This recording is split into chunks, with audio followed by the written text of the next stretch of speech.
আমরা খেয়াল করে দেখেছি উপদেষ্টা মণ্ডলীর মাঝ থেকে আমরা খেয়াল করে দেখেছি নতুন করে যারা দীপ্ত শপথ গ্রহণ করছে বাকি 16টি বছর তারাই এই শাসন আমলের যেই স্বৈরাচারী শাসক বাংলাদেশের মধ্যে শাসন করেছিল তাদেরই পাঁচাটা গোলাম ছিল, তাদেরকেই আবার আমাদের রাষ্ট্র ক্ষমতায় নিয়ে আসতেছে। চিন্তা করে দেখবেন মুসলমান, যদি আমরা এখনো জাগতে না পারি আগামীর দিন খুব ভয়াবহ দিন আমাদের সামনে আসতেছে। এজন্য দীপ্ত শপথ নেওয়া লাগবে। আগামীর দিন কোরআনের দিন, আগামীর বিজয় কোরআনের বিজয়। যদি জীবন দেওয়ার প্রয়োজন হয় আমি হারুন রশিদ নিজের জীবনকে বিলিয়ে দেব আবু সাইদের মতো জীবন দিতে। কে কে রাজি আছি? দুই হাত তুলে আল্লাহকে দেখায়। লিল্লাহে তাকবীর, লিল্লাহে তাকবীর। জীবন দিবেন তো ইনশাআল্লাহ না? মুনাফিকদের মতো উহুদের ময়দানে বিশ্বনবী 1000 নিয়ে যাচ্ছিলেন। কত বলেন? জোরে বলেন। বিশ্বনবী উহুদের ময়দানে সূরা তাওবা খুলে দেখবেন, বিশ্বনবী উহুদের ময়দানে 1000 সাহাবীদেরকে নিয়ে রওনা দিলেন। ইতিমধ্যে এমন একটা পরিস্থিতি উহুদের ময়দানে তৈরি হয়েছিল। মুসলমান ভাইরা আমার গভীর মনোযোগ দেন, ভূমিকায় সময় নেব না। আলোচ্য আয়াতে কারিমা থেকে আপনাদের খেদমতে যে আয়াত তেলাওয়াত করেছি আয়াতের উপরেই কথা বলবো। শুধু ঈমান বাড়ানোর জন্য একটা ঘটনা আপনাদের সামনে উল্লেখ করি। বিশ্বনবী আমার উহুদের ময়দানে যখন সাহাবা একরামকে নিয়ে চলে যায়, আল্লাহ নবী সাল্লাল্লাহু আলাইহি সাল্লাম এমন সময় উহুদের ডাকটা ছিল পুরোটাই ছিল ঈমানি পরীক্ষা। জোরে বলেন আল্লাহু আকবার। কারণ উহুদের সময় সাহাবীদের কারো কারো ফসল পেকে গেছে, কারো কারো জমিনের মধ্যে ফসল উত্তোলনের সময় হয়েছে। অনেক সাহাবীরা উহুদের ময়দানে যাওয়ার আগ মুহূর্তে অনেক গরিব সাহাবীরা কাজ কামের ভিতরে ব্যস্ত। ওই কয়দিন কাজ কাম হয়, ওই কয়দিন কাজ কাম করে, পরে সময়টা তারা ওই টাকা দিয়েই চলে। তাহলে বলেন সময়টা খুব ভালো না খারাপ? খুব ঈমানি পরীক্ষা। আল্লাহ নবী সাল্লাল্লাহু আলাইহি সাল্লাম সাহাবা একরামকে ডাক দিয়ে বললেন, সাহাবীরা, যুদ্ধের ময়দানে যারা যাবে, শাহাদাত বরণ যারা করবে, আল্লাহ তাআলা 8টা জান্নাতের দরজা তাদের জন্য খুলে দেবে। জোরে একবার বলেন আল্লাহু আকবার। দুই হাত আকাশের দিকে উঁচু করে বলেন আল্লাহু আকবার। বিশ্বনবী আমার ঘোষণা করে দিলেন, সাহাবীরা, জান্নাতের মধ্যে যারা শাহাদাত বরণ করে আল্লাহ রাব্বুল আলামিন তাদের জন্য 8টা জান্নাত, জান্নাতের দরজা হলো 8টা। আর জান্নাতের স্তর, হাদিস প্রমাণ করে জান্নাতের স্তর হবে 100টা। জোরে বলেন আল্লাহু আকবার। জান্নাতের স্তর কয়টা হবে? 100। সবচেয়ে বড় যেটা স্তর সেটা হচ্ছে জান্নাতুল ফেরদাউস। জোরে একবার বলেন আল্লাহু আকবার। আল্লাহর নবী যখন সাহাবা একরামকে ঘোষণা দিলেন, সাহাবীরা যারা যুদ্ধের ময়দানে যাবে আল্লাহ তাদেরকে জান্নাত, 8টা জান্নাতের দরজা তাদের জন্য খুলে দিবে। জোরে একবার বলেন আল্লাহু আকবার। সাহাবীরা ভাই দুনিয়াদারি কিচ্ছু বুঝতো না। আল্লাহ রাসূল যেভাবে সাহাবীদেরকে চাইতো সেভাবে সাহাবীরা নিজের জীবনকে উৎসর্গ করে দিত। জোরে একবার বলেন আল্লাহু আকবার। এজন্য তো আল্লাহ রাব্বুল আলামিন নাম ধরে ধরে ডেকে বলেছিল, হাবিব আপনি ঘোষণা দেয়, আবু বকর জান্নাতি, ওমর জান্নাতি, ওসমান জান্নাতি, আলী জান্নাতি, তালহা জান্নাতি, জুবাইর জান্নাতি। আল্লাহ রাসূল সাল্লাল্লাহু আলাইহি সাল্লাম 10 জন সাহাবীর নাম ধরে ধরে আল্লাহর নবী বলেছিলেন এরা জান্নাতি। জোরে একবার বলেন আল্লাহু আকবার। শুধু আমরা বলি যে এরা জান্নাতি, ও ভাই একটু কি মিলায়া দেখেছেন নিজের জীবনের সাথে? এই 10 জন সাহাবীর একটা সাহাবীকে আপনি অনুসরণের মাত্রা বানাবেন। সাহাবী যেভাবে রাসূলকে অনুসরণ করেছে, সাহাবী অনুসরণ এজন্য বললাম যে সাহাবী যে আমলগুলি করেছে ওই ধাঁচে আমলগুলি করবেন। বুঝছেন তো কথা? অনুসরণ করবেন রাসূলকে, কিন্তু সাহাবী যেভাবে করেছে ওভাবে। 10 জন জান্নাতি সাহাবীর একজন জান্নাতি সাহাবীকে যদি ফলো করতে পারেন, ওই সাহাবীর মতো পরিপূর্ণ আমল যদি আপনি করতে পারেন, আল্লাহর কসম করে বলি এখনো আল্লাহ স্বপ্নের ভিতরে আপনাকে জান্নাত দেখাবে। জোরে বলেন আল্লাহু আকবার। সম্মানিত ভাইয়ার আমার, গভীর মনোযোগ দেন। বিশ্বনবী আমার সাহাবীদেরকে ডাক দিয়ে বললেন, সাহাবীরা, উহুদের ময়দানে তোমাদের যাওয়া লাগবে। বিশ্বনবী সাহাবীদেরকে নিয়ে যখন রওনা করলেন, আল্লাহর নবী সাল্লাল্লাহু আলাইহি সাল্লাম খেয়াল করে দেখলেন উহুদের ময়দানে যাওয়ার প্রাক্কালে আল্লাহর নবী পিছন থেকে খেয়াল করলেন, বিশ্বনবী খেয়াল করলেন আব্দুল্লাহ ইবনে উবাই ইবনে সুলুল নামের একজন মুনাফিক ছিল। চরম পর্যায়ের মুনাফিক ছিল। বিশ্বনবী যখন মদিনায় প্রবেশ করে, এই আব্দুল্লাহ ইবনে উবাই ইবনে সুলুল ওই সময় মদিনার মধ্যে সেই শাসন ক্ষমতা নেবে, কেবলমাত্র সে শপথ গ্রহণ করবে, এমন একটা টাইম। আল্লাহ নবী সাল্লাল্লাহু আলাইহি সাল্লাম মদিনায় যখন প্রবেশ করলেন, যতগুলি সাহাবী আগে আকাবার শপথ গ্রহণ করেছিল, আল্লাহ নবী সাল্লাল্লাহু আলাইহি সাল্লাম মদিনার আগমনের উদ্দেশ্য যখন সফল হয়ে গেল, আল্লাহ নবী মদিনায় প্রবেশ করবে, আল্লাহ নবীর সাহাবীরা আব্দুল্লাহ ইবনে উবাই ইবনে সুলুলকে আর শপথ বাক্য পাঠ করালেন না। বিশ্বনবী মদিনায় আসলে বিশ্বনবীকেই তারা নেতা বানায় ফেলবে। জোরে বলেন আল্লাহু আকবার। একজন নেতার সামনে আরেকজন পাতি নেতা। মাঝে মাঝে দেখবেন যে আগে আমরা দেখতাম যে আমাদের গ্রামগঞ্জের মধ্যে এই এখন পাওয়া যাচ্ছে না, কিন্তু বিগত বছরে আমরা খেয়াল করে দেখলাম যারা লুঙ্গি সোজা করতে পড়তে পারে না, এরাও আবার সানগ্লাস মাথায় দিয়ে আবার ডাকাতগিরি করত। কথা আসতে বলেন ঠিক না ঠিক? লুঙ্গি সোজা করতে পড়তে পারে না, এরা আবার সানগ্লাস দিয়ে আবার রাস্তাঘাটে 420 100 বাইক নিয়ে খালি হু হু হু হু করে ঘুরত। কথা বলেন ঠিক না ঠিক? বিশ্বনবী আমার যখন মদিনায় প্রবেশ করলেন, আব্দুল্লাহ ইবনে উবাই ইবনে সুলুলকে যখন তার শপথ বাক্য পাঠ না করলো, উবাই ইবনে সুলুল এখন নেতা হতে পারলো না। বলেন তো উবাই ইবনে সুলুলের মনটা খারাপ না ভালো? আসতে বলেন। উবাই ইবনে সুলুল এমন পরিমাণে নিজেকে কোন রকমের সান্ত্বনা দিতে পারতেছে না। উবাই ইবনে সুলুল ডাক দিয়ে বলতেছে, কি এমন কি ঘটে গেল? আমি কেবলমাত্র নেতা হব ভাব তৈরি হয়েছিল, আর এমন সময় আমার ক্ষমতা চলে গেল। কথা বলেন ঠিক কিনা? অনেক পাতি নেতা আমাদের সময়ের মধ্যে, দিনাজপুরের মধ্যে অনেক পাতি নেতা বলেছিল 41 সাল পর্যন্ত থাকবো। কথা বলেন ঠিক না বেটি? 41 সাল পর্যন্ত থাকবো, কিন্তু আল্লাহ রাব্বুল আলামিন এমন ভাবে নৌকা ডুবাইলো ভাই, নাম নেওয়ার লোক খুঁজে পাওয়া যায় না। কথা আসতে বলেন ঠিক না বেঠি? সম্মানিত মায়ের আমার, গভীর মনোযোগ দেন। বিশ্বনবী আমার যখন চলে আসলেন, আব্দুল্লাহ ইবনে উবাই ইবনে সুলুল চিন্তা করে দেখলো, এখন যদি আমি এদের বিরোধিতা করি, সাহাবীদের বিরোধিতা করি, তাহলে আমি টিকতে পারবো না। তাহলে কি করণীয়? এই জন্য মনে মনে দ্বিমুখিতা অবলম্বন করলো। মনে মনে বিশ্বনবীর হাতে হাত রেখে কালিমা গ্রহণ করলো, যাতে করে আল্লাহ নবীর সাহচর্যে থাকা যায়। আর আল্লাহ নবী সাল্লাল্লাহু আলাইহি সাল্লামের সাহচর্য থাকার ফলে আল্লাহ নবীর যত প্রকার গোপন তথ্যগুলি সে পাবে, বিশ্বনবীর বিরুদ্ধে সে সংগ্রাম তৈরি করবে, গোপন ভাবে আল্লাহ নবীকে মারার চক্রান্ত গ্রহণ করবে। বিশ্বনবীকে মারা পর্যন্ত আব্দুল্লাহ ইবনে উবাই ইবনে সুলুল নিজেকে ক্ষান্ত করতে পারে না। মুসলমান ভাইরানে আমার, গভীর মনোযোগ দেন। এমনি এমনি আল্লাহ রাব্বুল আলামিন আসমান থেকে ফরমান জারি করে মুনাফিকদের সর্দার তাকে বানায় নাই, এমনি এমনি বানায় নাই। মুসলমান একটু চিন্তা করে দেখেন, কত বড় শয়তান হলে এমন কাজ করতে পারে। একটা জিনিস মনে রাখবেন মুসলমান, ইসলামের ক্ষতি যত না ইহুদি খ্রিস্টান করবে, তার থেকে দ্বিমুখিতা এই মুনাফিকেরাই বেশি ক্ষতি করে। কথা জোরে বলেন ঠিক না বে ঠিক? কারণ ততক্ষণ পর্যন্ত মসজিদের মুসল্লিদের জুতা চুরি করা যাবে না যতক্ষণ পর্যন্ত নামাজি না সাজা যাবে। কথা ঠিক না বেঠিক? আপনি কোশ্চিন কালেও জুতা চুরি করার জন্য আপনি দাঁড়ায় থাকবেন, নামাজে দাঁড়াবেন না, এমনটা কিন্তু হবে না। বরঞ্চ নামাজে দাঁড়াবেন, সুবহানা রব্বিয়াল আলা। চোর চিন্তা করবে কোন জুতা জোড়া ভালা, তাড়াতাড়ি নিয়ে পালা, এটাই তার চিন্তা। কথা বলেন ঠিক না বেঠিক? মুসল্লি সাজতে হবে ইমান বাঁচানোর জন্য। মুসলমান বলতেছি, দ্বিমুখিতা অবলম্বন করা যাবে না। যদি জীবন চলে যায়, তাও ইসলামী আন্দোলনের পক্ষেই নিজের জীবনকে উৎসর্গ করা লাগবে। বাতিলের কাছে আগেও মাথা নত করা যাবে না। ভবিষ্যতে যদি জীবন চলে যায়, তারপরও বাতিলের কাছে আমরা মাথা নত করব না। কথা বলেন ঠিক না বে ঠিক? মুসলমান ভাইরা আমার, গভীর মনোযোগ দেন।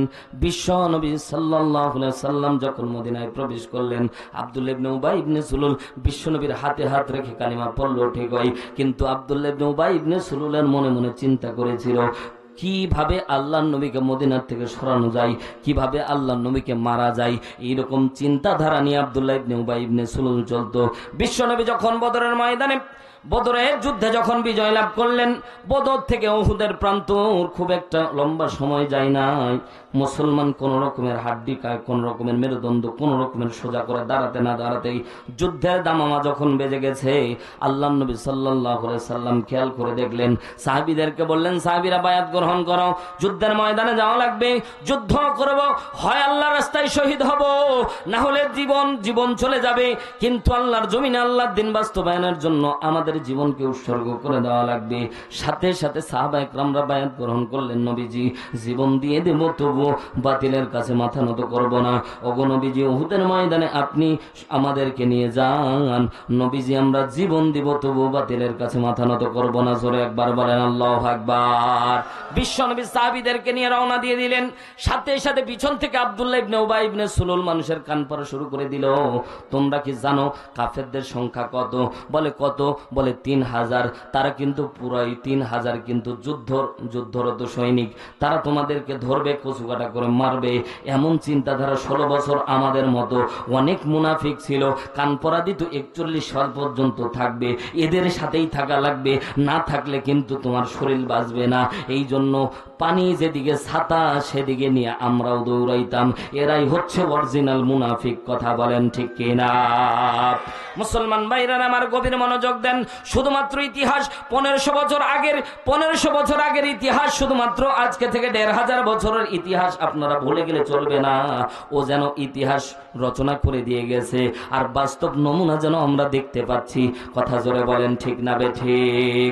মুসলমান ভাইরা আমার, হযরতে বিশ্বনবী সাহাবীদেরকে নিয়ে যখন রওনা দিলেন, এমনিতেই সাহাবীরা দুর্বল ছিল, সাহাবীরা অনেক মদিনার সাহাবীরা যুদ্ধ কি জিনিস জানতো না, যুদ্ধ কি জিনিস তারা বুঝতো না। তারপরে ইমানি বলে বলিয়ান হয়ে তারা যুদ্ধের ময়দানে যাচ্ছিল।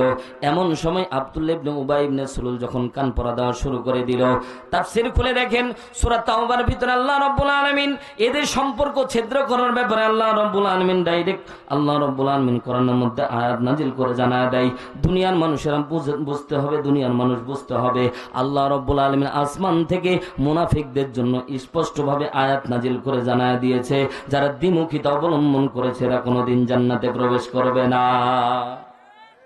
আবু জেহেলের ব্যাপারে এত লম্বা কথা বলা হয় নাই, কাফেরদের ব্যাপারে এত কড়া কথা বলা হয় নাই, মুশরিকদের ব্যাপারে এত কড়া কথা বলা হয় নাই। কাফেরেরা জাহান্নামে যাবে, মুশরিক জাহান্নামে যাবে, বেদিন যারা দিন গ্রহণ করে নাই এরা জাহান্নামে যাবে। আল্লাহর নবী কারো ব্যাপারে বলে নাই এরা জাহান্নামের নিম্ন দেশে থাকবে। কিন্তু আল্লাহ রাব্বুল আলামিন কোরআনের মধ্যে সূরা নিসার 65 নম্বর আয়াতের মধ্যে আল্লাহ রাব্বুল আলামিন ডাক দিয়ে বলে, ইন্নাল মুনাফিকিনা ফিদ দারকিল আসফালি মিনান নার, জাহান্নামের নিচু অংশের মধ্যে মুনাফিকেরা থাকবে। তার মানে তাদের আযাবের তীব্রতা বোঝানোর জন্য আল্লাহ রাব্বুল আলামিন বুঝিয়েছে জাহান্নামের নিচে যে জায়গায় তাপ দেওয়া হয় ওই কথা বলেন ঠিক না বেঠিক? মুনাফিকের স্বভাব বাদ দেওয়া লাগবে মুসলমান। গভীর মনোযোগ দেন। আল্লাহর নবী সাহাবীদেরকে নিয়ে যায়, আল্লাহর নবী সাহাবীরা কমল মনে চলে যাচ্ছে, কিন্তু পিছন থেকে আব্দুল্লাহ ইবনে উবাই ইবনে সুলুল কান পরা দেওয়া শুরু করলো। এই কান পরা শুনে অনেক দুর্বল ইমানদার যারা ছিল এক এক করে পিছু হটতে শুরু করলো। এইরকম করে ইতিহাসের কিতাবে পাওয়া যায় 300 জন ব্যক্তি পিছন ফিরে চলে আসলো। সাহাবী রওনা দিয়েছিল 1000, কিন্তু যুদ্ধের ময়দানে যাওয়া পর্যন্ত সাহাবীর সংখ্যা দাঁড়ালো 700। আল্লাহর নবী সাল্লাল্লাহু আলাইহি সাল্লাম সাহাবীদেরকে অর্ডার দিয়ে দিলেন কমান্ডার ইন চিফ পালন করার জন্য। ও মুসলমান, এই দিকে যাব না, লম্বা হয়ে যাবে, শুধু বোঝানোর জন্য আপনাদেরকে বলছি, মুসলমানের সংখ্যা দিক আল্লাহ রাব্বুল আলামিন চায় না, মুসলমানের কোয়ান্টিটি আল্লাহ রাব্বুল আলামিন চায় না, মুসলমানের কোয়ালিটি আল্লাহ চাই। যদি অল্প সংখ্যক মুসলমানও যদি দাঁড়ায় লিল্লাহি তাকবীর আল্লাহু আকবারের স্লোগান দেয়, আমার আল্লাহ রাব্বুল আলামিন বলে যদি একজনও দাঁড়ায় আমি আল্লাহ বিজয় পতাকা নিশ্চিত করে তাদের সামনে, আমি কাফেরদের সামনে আমি মুসলমানদের বিজয় দান করে দিই। জোরে বলেন সুবহানাল্লাহ। তার বাস্তব প্রমাণ, তার বাস্তব উজ্জ্বল দৃষ্টান্ত 5 আগস্ট। ও ভাই, আমরা কল্পনাও করি নাই এত সেনাবাহিনী নামানো হলো, কারফিউ জারি করা হলো, এত পুলিশ প্রশাসন নামানো হলো, ডাইরেক্ট বলা হয়েছে ক্রস ফায়ার করে দেওয়া হবে, ছাত্র জনতার উপরে ক্রস ফায়ার করে দেওয়া হয়েছে। ইতিহাস বলে গেলে চলবে না মুসলমান, স্বৈরাচারী শাসক ছিল এরশাদ সরকার। 2 জন ছাত্রের উপরে গুলি করার কারণে ক্ষমতা টিকাতে পারে নাই, কিন্তু এত মায়ের কলিজার বুক ঠান্ডা, এত মায়ের বুককে ঝাঁঝরা করে দিয়ে, মায়ের বুককে খালি করে দিয়ে এত পরিমাণে নিরীহ ছাত্রের উপরে গুলি চালিয়েছিল স্বৈরাচারী সরকার। মনে করেছিল ডিজিটাল চেয়ারটা স্থায়ীভাবে দখল করে রাখবে, কিন্তু আল্লাহ রব্বুল আলামিন বলে, বান্দারা তোমরা যখন ঐক্যবদ্ধ হয়েছো, খেয়াল করে দেখেন মুসলমান, আমাদের বিজয় আল্লাহ কখন নিশ্চিত করেছে? আল্লাহ রব্বুল আলামিন বলেন, নাসরুম মিনাল্লাহ,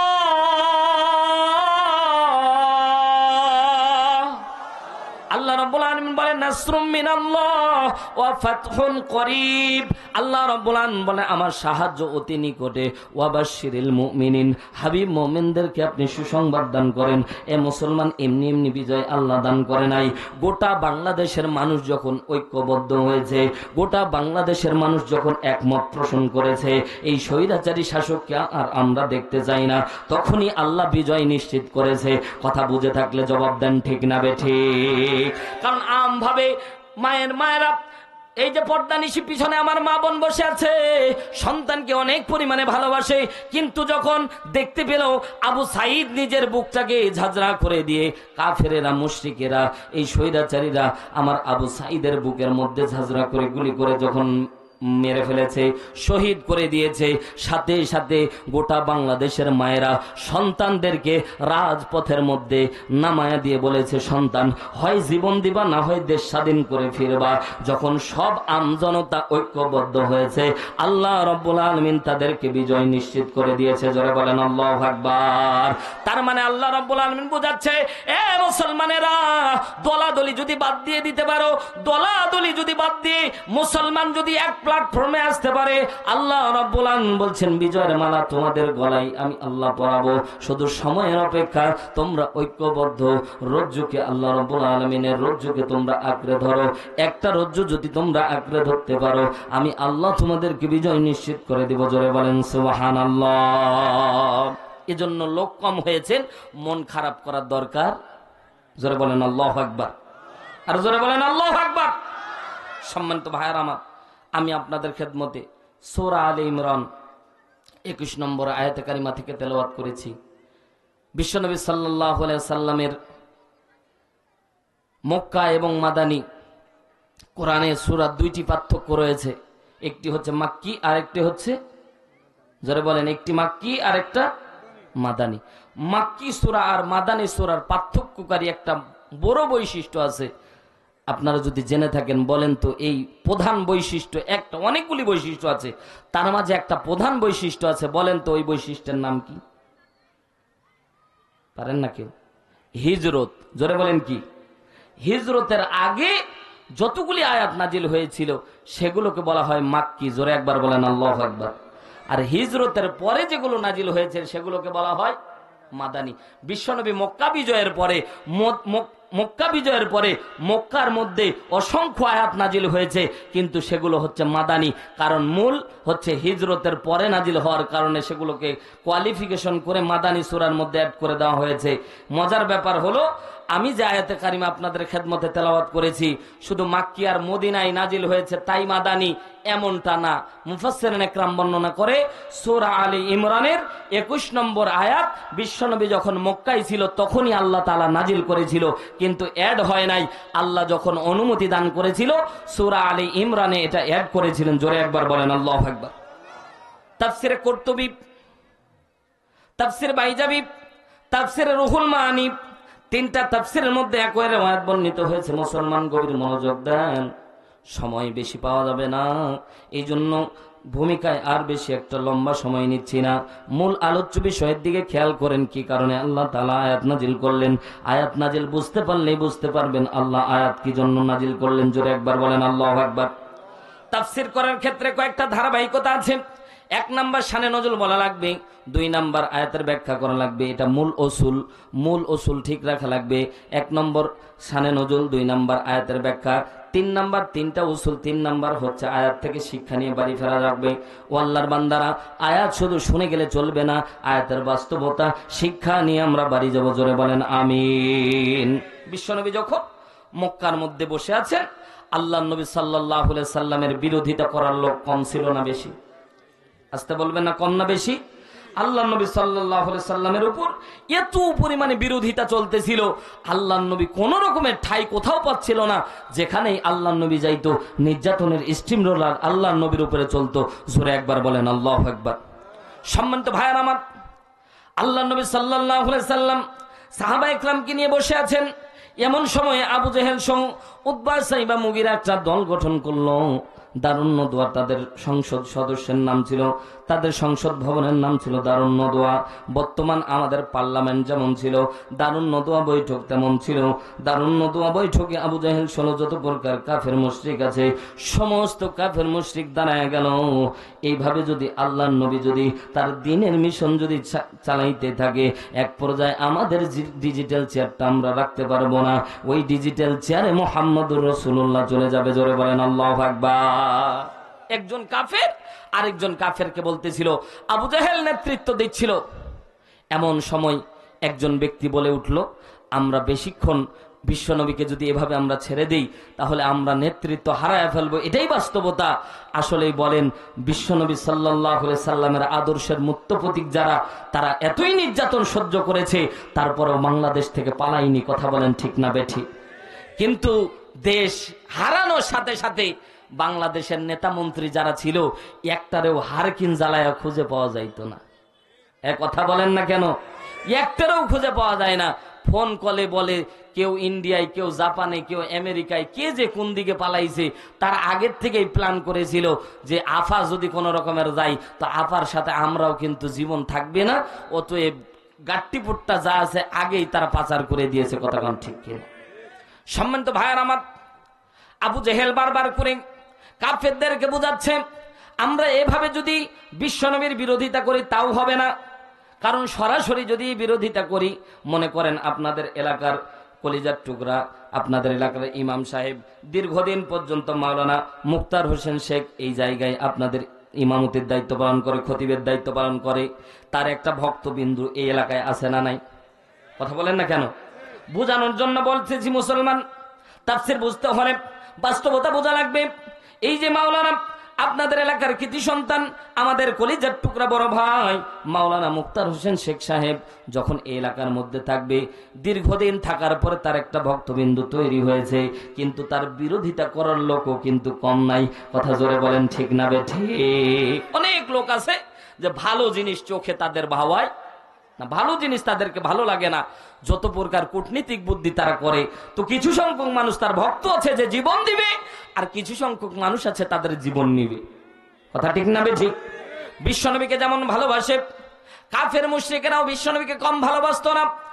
মুসলমান, একটাই বিরোধিতা করার কারণ ছিল, শুধুমাত্র চেয়ারের ছিল। তার মানে বোঝা গেল চেয়ারের লোভ সবারই আছে, চেয়ারের লোভ সবারই আছে। আমি যখন দ্বিতীয় বক্তা হই কিংবা প্রধান বক্তা হই, যখন প্রধান বক্তা হয় দ্বিতীয় বক্তা আমি আসার পরে যদি লম্বা সময় বয়ান করে, তখন ওই চেয়ারের দিকে বারবার তাকাই যে কখন উঠবো। এটা ভাই মনে চাই, এটা বাস্তব, আমার থেকে বললাম। আমি যখন তৃতীয় বক্তা হই, দ্বিতীয় বক্তা যারা আসে তারা মনে করে কিরি হারুন রশিদ এখনো ছাড়ে না কেন? এটাই বাস্তবতা ভাই, কথা বোঝার চেষ্টা করেন। আবু জেহেল বলল, অতগুলো গুড় হাফ কেজি না, তোমরা যা চিন্তা করতেছো তা না। আমরা যদি ডাইরেক্ট যদি হিট মারি তাহলে কিন্তু বিশ্বনবীর যারা সহকারী তারা আমাদেরকে ছাড় দেবে না, আমাদের বিরুদ্ধেও তারা সশস্ত্র আন্দোলন তৈরি করবে। কথা জোরে বলেন ঠিক না বেঠিক? মুসলমান ভাইরা আমার গভীর মনোযোগ দেন। বিশ্বনবীর বিরুদ্ধে তারা চক্রান্ত করল। এক পর্যায়ে একজন বুদ্ধিমান লোক ডাক দে বলল, আবু জেহেল আমি একটা বুদ্ধি দিতে পারি, সেই বুদ্ধি হলো এই, আমরা তো বিশ্বনবীর বিরুদ্ধে আমরা অবস্থান নেব, কিন্তু কোরআনের বিষয় তো আমরা কিচ্ছু জানি না। কোরআনের বিষয়, কোরআনের ভুল ধরতে পারলেই কেবলমাত্র আল্লাহর নবীর নবুয়তির ভুল কেবলমাত্র ধরতে পারলেই আল্লাহর নবীকে শায়েস্তা করা যাবে, তা না হলে বিশ্বনবীর সাথে কেউ পারতে পারবে না। কারণ মেন মিটারে হাত দিলে কোনোদিন জীবন থাকে না। কথা জোরে বলেন ঠিক না বেঠিক? যারাই মেন মিটারের মধ্যে হাত দিয়েছে জীবন চলে গেছে। কোরআন বিরোধিতা যারাই করেছে তাদের অস্তিত্ব বিলীন হয়ে গেছে, কিন্তু কোরআন বাংলাদেশের মধ্যে আছে। কথা বলেন ঠিক না বেঠিক? আবু জেহেল বলল, কি বুদ্ধি ভাই বলে? সাথে সাথে বলল আমরা ইহুদের একটা টিম গঠন করতে পারি। ইহুদিদের বড় বড় রাহবাব যারা ছিল, ইহুদিদের পণ্ডিতদের রাহিব বলা হতো, এই ইহুদিদের পণ্ডিতকে একত্রিত করা হলো। 10 জন পণ্ডিত যারা তাওরাত কিতাব সম্পর্কে 100 জ্ঞানের অধিকারী ছিল, আরো 10 জন যারা কিঞ্চিত পরিমাণ জানতো, তবে 20 জনই পুরো তাওরাত কিতাব সম্পর্কে অবহিত। 20 জনের একটা টিম গঠন করলো। আবু জেহেল ডাক দিয়ে বলল, এই ইহুদির দলেরা, তোমরাও বিপদে আছো, আমরাও বিপদে আছি। আল্লাহু আকবার বলে। তোমরাও বিপদের মধ্যে আছো, আমরাও বিপদের মধ্যে আছি, তোমাদেরও দিন চলে যাচ্ছে, আমাদেরও ব্যবসার মধ্যে লাল বাতি ধরতেছে। তাহলে কি করা লাগে? তোমাদেরকে আমরা টাকা পয়সা দিচ্ছি, তোমরা বিশ্বনবীর বিরুদ্ধে তোমরা সশস্ত্র আন্দোলন তৈরি করো। কোরআন যে মিথ্যা, নবুয়ত যে মিথ্যা, এটা তোমাদেরকে প্রমাণ করা লাগবে। কিভাবে প্রমাণ করব? সাথে সাথে ওই পণ্ডিতের মধ্যে, রাহিবের মধ্যে থেকে একজন ইহুদি ডাক দে বলে, সে যদি সত্যি নবী হয়ে থাকে, হাত উঁচু করে বলল, আমি একটা কথা বলতে চাই। কি কথা? বলে, সে যদি সত্যি নবী হয়ে থাকে তার বিরুদ্ধে আমরা লাগতে পারবো না, কিন্তু সে যদি মিথ্যা নবুয়ত দাবি করে থাকে তাহলে তার বিরুদ্ধে আমরা আন্দোলন করলেও আমাদেরকে সে ঠেকাতে পারবে না। জোরে একবার বলেন আল্লাহু আকবার। কারণ তাওরাত কিতাব সে জানে যে নবী মুসার সঙ্গে ফেরাউন লেগেছিল, টিকতে পেরেছিল। আসতে বলবে না, টিকতে পেরেছিল। কোরআনের সাথে যারাই গাদ্দারি করেছে, আল্লাহ তাদেরকে শায়েস্তা করতে 1 সেকেন্ড সময় নেয়নি। কথা বলেন ঠিক না বেঠিক? ইহুদি জানে যে আমরা যে জায়গায় হাত দিচ্ছি এটা সাধারণ জায়গা না। সে যদি সত্যি নবী হয় তাহলে তার বিরুদ্ধে আমরা কিচ্ছু করতে পারবো না, কারণ তাকে যে সাহায্য করবে, চিৎকার দিয়ে বলেন কে? আরো জোরে বলেন কে? আমরা যেমন নিয়ে যাচ্ছি ওটা পুরোটাই সে জানে। আল্লাহু আকবার বলেন। আরেকজন ইহুদি বলতেছে, তাহলে আমরা একটা নিয়ত করতে পারি, সেটা হলো এই, আবু জেহেল আমাদেরকে টাকা দিয়েছে ঠিক, কিন্তু আমাদের তো জীবন বাঁচানোরও দরকার। কারণ জীবন বাঁচানো কি? কথা বলেন, জীবন বাঁচানো এটা ডাহা মিথ্যা কথা। জীবন দেওয়া ফরজ, আল্লাহ রাস্তায় জীবন দেওয়া, জীবন বাঁচানো ফরজ। কোন হাদিসে নাই, রাওয়াহু মুখারিতেও নাই। কথা কি বুঝতেছেন? সম্মানিত ভাইয়ার আমার, ইহুদি পণ্ডিতের মধ্যে একজন চালাক চতুর ডাক দিয়ে বলল, আবু জেহেল আমাদের টাকা দিয়েছে, কিন্তু আবু জেহেল তো আমাদের মনের খবর জানে না। আমরা এই মুহূর্তে যাব বিশ্ব নবীর দরবারে গিয়ে আমরা বিশ্ব নবীর নবুয়তটা প্রমাণ করব। যদি নবুয়ত ঠিক হয়ে থাকে আমরা মাথাটা নত করে দিয়ে কালিমা পড়ব। আল্লাহু আকবার বলেন। কাকে ভাড়া করে পাঠাচ্ছেন দেখেন, খেয়াল করে। 10 জন এদের মধ্যে থেকে কিছু সংখ্যক লোক চিন্তা করলো, বিশ্ব নবী যদি সত্যিকার অর্থে নবী হয়ে থাকে আমরা বিশ্ব নবীর হাতে হাত রেখে কালিমা পড়ে মুসলমান হয়ে যাব। আর কিছু সংখ্যক ইহুদি মনে মনে চিন্তা করলো, যতই নবুয়তের প্রমাণ দেখাক না কেন আমরা সুযোগ পেলেই বিশ্ব নবীকে মেরে ফেলবো। জোরে একবার বলেন নাউজুবিল্লাহ। তার মানে 2 ক্যাটাগরির এখানে ইহুদি পাওয়া গেল। এক ক্যাটাগরি তারা বলছে যে আমরা যদি নিদর্শন পাই সাথে সাথে কালিমা গ্রহণ করবো। জোরে একবার বলেন আল্লাহু আকবার। সম্মানিত ভাইয়ার আমার, গভীর মনোযোগ দেন। ইহুদির টিম চলে গেল আল্লাহর নবী সাল্লাল্লাহু আলাইহি সাল্লামের দরবারে। ইহুদির টিম যাওয়ার পরে আল্লাহর নবী সাল্লাল্লাহু আলাইহি সাল্লাম, বিশ্ব নবী বসে আছেন সাহাবা একরামকে নিয়ে। আল্লাহর নবী সাহাবীদেরকে ইশারা করলেন, সাহাবীরা তোমরা পিছনে চলে যাও। ওই ইহুদি টিম বসে গেল। আল্লাহর নবী চিনতে পেরেছে, প্রত্যেকটা ইহুদির মুখের দিকে তাকিয়েছে। আল্লাহর নবী বুঝতে বাকি রইল না, সাথে সাথে জিবরাইল আমিন চলে আসলেন। ইয়া রাসূলুল্লাহ, ওই যে আপনার সামনে ইহুদিরা বসে আছে, এরা সাধারণ ইহুদি না, এরা হচ্ছে তাওরাতের পণ্ডিত। ওগো নবীজি, ইহুদিদের মধ্যে 2 শ্রেণীর মানুষ আছে। যারা 1 শ্রেণীর মানুষ যারা কালেমা পড়ে মুসলমান হওয়ার নিয়ত করেছে যদি নবুয়তের প্রমাণ পায়, আর 1 শ্রেণীর মানুষ আছে যার নবুয়তের প্রমাণ পাওয়ার পরেও তারা কালেমা পড়বে না। জোরে একবার বলেন না নাউজুবিল্লাহ। আল্লাহর নবীর সামনে গিয়ে বললেন, নবীজি আপনি যদি সত্যি নবী হয়ে থাকেন তাহলে আমাদেরকে একটা নিদর্শন দেখান, যেই নিদর্শন দেখার পরে আমরা বুঝতে পারবো আপনি নবী। কারণ আমরা তাওরাত কিতাবে দেখেছি নবী যারা হবে তাদেরকে আল্লাহ তাআলা আসমান থেকে অলৌকিক মুজিজা দান করবে। জোরে একবার বলেন আল্লাহু আকবার। মুসলমান ভাইরা আমার, গভীর মনোযোগ দেন। আল্লাহর নবী সাল্লাল্লাহু আলাইহি সাল্লাম ডাকতে বললেন, ইহুদিরা বলো বলো, তোমরা তো অনেক কিছু জানো। ও ইহুদি বলো, কোন নিদর্শন তোমাদেরকে দেখালে তোমরা কালিমা পড়ে মুসলমান হবা? এমন কোন নিদর্শন তোমাদের সামনে প্রেজেন্টেশন করলে তোমরা মুসলমান হবা? বলো। ইহুদি ডাক দিয়ে বলল, ইহুদের মধ্য থেকে এবার তো ফেসে গেলাম আমরা কি বলবো আর কি হয়ে যাবে? আমরা যদি সবাই মুসলমান হয়ে যাই আবু জেহেল তো আমাদেরকে ছাড় দেবে না। কিন্তু কিছু সংখ্যক ইহুদি মনে মনে চিন্তা করতেছে, আজকে যদি নবুয়তের প্রমাণ পাই, কালেমা পড়ে মদিনাওয়ালার হাত, মক্কাওয়ালার হাতটা ধরে জান্নাতি বাসিন্দা হয়ে যাব। জোরে একবার বলেন না সুবহানাল্লাহ। বিশ্ব নবীকে ডাক দিয়ে বললেন, ওগো নবীজি, আপনি নিদর্শন দেখান যে নিদর্শন নবুয়তের ভার প্রমাণ করে। সাথে সাথে আল্লাহর নবী সাল্লাল্লাহু আলাইহি সাল্লাম ডাক দিয়ে বললেন, ইহুদিরা রে, বলো বলো কোন নিদর্শন দেখালে তোমরা কালেমা পড়ে মুসলমান হবা। তাফসিরে আশুর আল্লামা ইবনে আশুর রাহমাতুল্লাহ আলাইহি তিনি তার তাফসির গ্রন্থের মধ্যে উল্লেখ করে, ভাই গাজাখুরি গল্প বলতেছি না, শানে নজরুল খুলে দেখবেন সূরা আলে ইমরান 21 নম্বর আয়াত। বিশ্ব নবী আমার ডাক দিয়ে বললেন, ওরে ইহুদির দল, বলো বলো কোন নিদর্শন দেখালে তোমরা কালেমা পড়বা। সাথে সাথে ইহুদের মাঝ থেকে বড় পণ্ডিত ডাক দিয়ে বলল, আমরা এমন একটা জিনিস তেনার কাছে প্রমাণ চাইবো যেটা সচরাচর কোনো মানুষ কোনো জাদুকর করতে পারবে না। সেটা হলো এই দূরদেশে একটা খেজুর গাছ দেখা যাচ্ছে, ওই খেজুর গাছটাকে এনে আমাদের সামনে কালেমা পড়ানো লাগবে। আল্লাহু আকবার বলেন।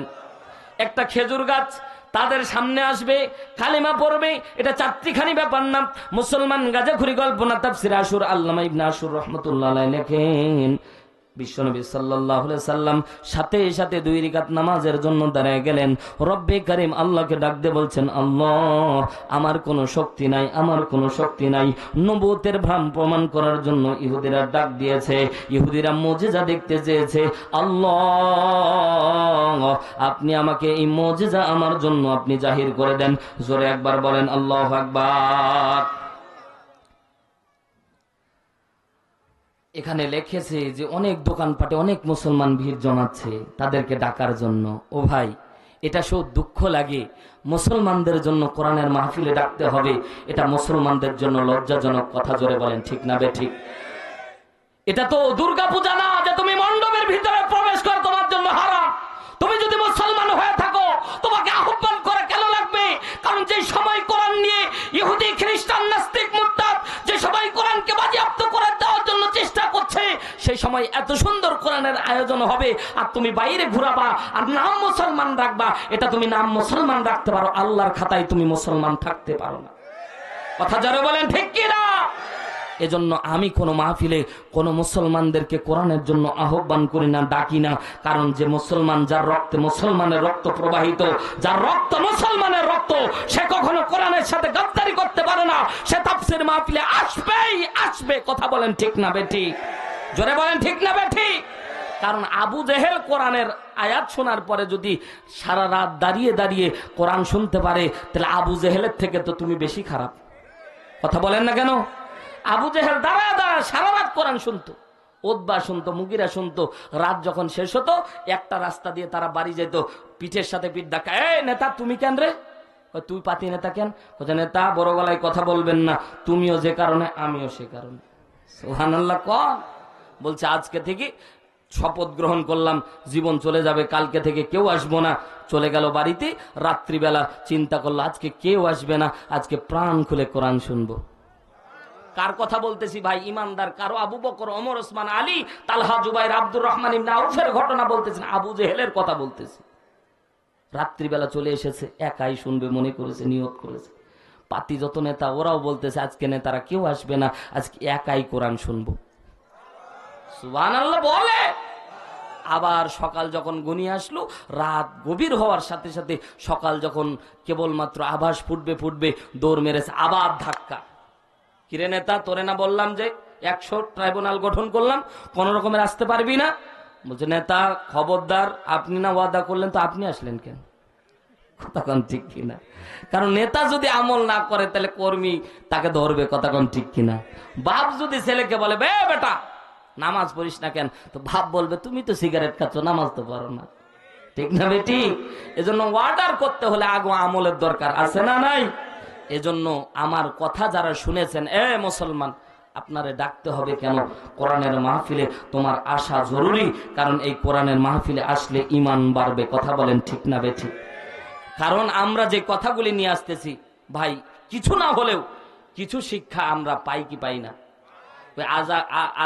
মানে গাজাখড়ি গল্প বলার জন্য আসিনি। এখান থেকে যতক্ষণ কোরআন শুনবেন, কোরআন টু কোরআন শুনবেন, শানে নজুল থেকে কথা শুনবেন, আল্লাহ যদি চাহে তো ঈমান আল্লাহ বৃদ্ধি করে দিবে। জোরে একবার বলেন আল্লাহু আকবার। জোরে বলেন আল্লাহু আকবার। বলতেছিলাম আল্লাহর নবীকে বললেন আপনি গাছটা নিয়ে আসেন। ও আল্লাহর বান্দা, বিশ্বনবী সাল্লাল্লাহু আলাইহি সাল্লাম যখন এই সিচুয়েশন দাঁড়িয়ে গেল, আল্লাহ নবী সাল্লাল্লাহু আলাইহি সাল্লাম গাছের দিকে শাহাদাত আঙ্গুলি এইভাবে বললেন, গাছ আমার কোনো শক্তি নাই, রবের অনুমতিতে চলে আসো। গাছ ডাকতে দেরি হয়েছে, গাছ আসতে দেরি করে নাই।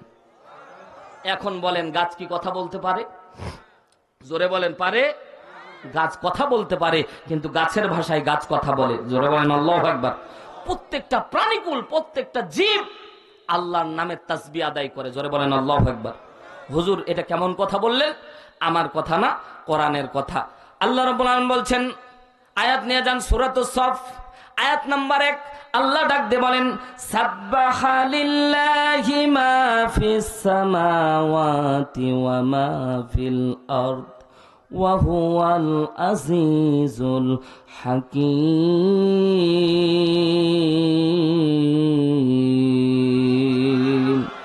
আল্লাহ তাআলা বলছেন, সাব্বাহা ইউসাব্বিহু ফাহুয়া তাসবিহুন। আল্লাহ বলছেন সাব্বাহা, তাসবিহ পাঠ করে, লিল্লাহি, কার? জোরে জোরে বলেন, কার? আল্লাহ বলছেন সাব্বাহা, তাসবিহ পাঠ করে, লিল্লাহি, আমি আল্লাহ, মা যা ফি মধ্যে, সামাওয়াতি আসমান, ওয়া মা ফিল আরদ, জমিনের মধ্যে যা কিছু আছে। বাদ আছে ভাই কিছু? জোরে বলেন, বাদ আছে কিছু? আয়াতের তাফসিরে ঢোকা লাগবে না, আয়াতই ব্যাখ্যা দিয়ে দিচ্ছে। আল্লাহ বলছেন সামাওয়াতি ওয়া মা ফিল আরদ, এবং যা জমিনের মধ্যে বিচরণশীল যা কিছু আছে সব রবের তাসবিহ পাঠ করতেছে। রবের তাসবিহ যে পাঠ করতে পারে সে কথাও বলতে পারে। এ মুসলমান, গভীর মনোযোগ দেন। এই গাছ কথা বলতে পেরেছিল কি পারে নাই? আপনাদেরকে আমি বলবো, অনেকে বলবেন হুজুর এই যে রেখে দিলেন, রেখে দেওয়া অভ্যাস নাই, বলে যাব ইনশাআল্লাহ গাছ কথা বলতে পেরেছিল কিনা আর ইহুদিরা ঈমান এনেছিল কিনা, এই ঘটনা শোনার দরকার আছে না নাই? পদ্মা নিশে আমার অনেক মা বোন এসেছে, মা বোনদের জন্য ওয়াজ করার দরকার। কারণ বর্তমান সময়ে মা বোন যদি ভালো থাকে তাহলে আমরা ভালো।